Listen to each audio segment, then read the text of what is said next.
Hi friends, అందరికీ నమస్కారం. Friends, UP ముఖ్యమంత్రి యోగి ఆదిత్యనాథ్ మరో భారీ షాక్ అయితే ఇచ్చారు. వివరాలు తెలుసుకుందాం. వీడియో పూర్తిగా చూడండి, అలాగే తప్పకుండా లైక్ చేయండి. మరిన్ని అప్డేట్స్ కోసం ఛానల్ని సబ్స్క్రైబ్ చేసుకోండి. చాలా మంది వీడియోస్ చూస్తున్నారు కానీ సబ్స్క్రైబ్ చేసుకోవడం మర్చిపోతున్నారు ఫ్రెండ్స్. తప్పకుండా సబ్స్క్రైబ్ చేసుకుని ఒక లైక్ చేయండి. వివరాల్లోకి వెళ్ళిపోదాం. యోగి ఆదిత్యనాథ్ మరో సంచలన నిర్ణయం తీసుకున్నారు. ప్రభుత్వ ఉద్యోగులందరికీ ఉత్తరప్రదేశ్ ప్రభుత్వం భారీ షాక్ ఇచ్చింది. వారి యొక్క ఆస్తుల వివరాలు వెల్లడించని 68,000 మంది సర్కారు ఉద్యోగుల వేతనాలు ఆపివేసింది యోగి ఆదిత్యనాథ్ ప్రభుత్వం. అయితే యూపీకి చెందిన ప్రభుత్వ ఉద్యోగులంతా తమ యొక్క స్థిర చరాస్తుల వివరాలను తప్పకుండా మానవ సంపద పోర్టల్లో పొందుపరచాలని ఆదేశాలు జారీ చేసింది. ఇందుకు జనవరి 31వ తేదీ చివరి తేదీగా ప్రకటిస్తూ వివరాలు తెలపని ఉద్యోగుల జీతాలు ఆపివేస్తామని కూడా హెచ్చరించింది. దాదాపుగా ఉద్యోగులంతా తమ ఆస్తుల వివరాలు సమర్పించగా వివరాలు ఇవ్వని 68,000 మంది ఉద్యోగుల శాలరీలపై వేటు పడింది.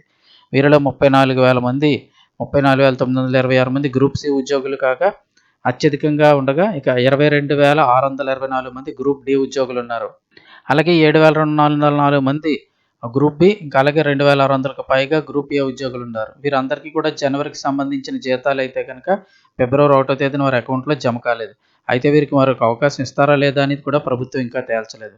నిజానికి చూస్తే జనవరి 31 నాటికి ఆస్తి వివరాలు అప్లోడ్ చేయని వారి జీతాలు ఆపివేస్తామని ముందే ప్రభుత్వం స్పష్టం చేసింది. ఉత్తర్వు అందిన తర్వాత కూడా శనివారం నాడు రాత్రి వరకు కూడా 68,236 మంది రాష్ట్ర ఉద్యోగులు ఆ మానవ సంపద పోర్టల్లో తమ వివరాలను అప్లోడ్ చేయలేదని సమాచారం.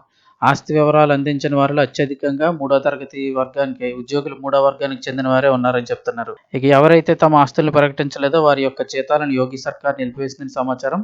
శనివారం వరకు తమ ఆస్తుల గురించి సమాచారం ఇవ్వని మొత్తం ఉద్యోగుల్లో 8% మంది పబ్లిక్ వర్క్స్, అలాగే revenue, basic, secondary education, social welfare, women welfare, cooperative, food logistics, excise, medical, health, rural, engineering, education, horticulture, పశుసంవర్ధక శాఖ ఇలా చాలా విభాగాలకు చెందిన వారు ఉన్నారు.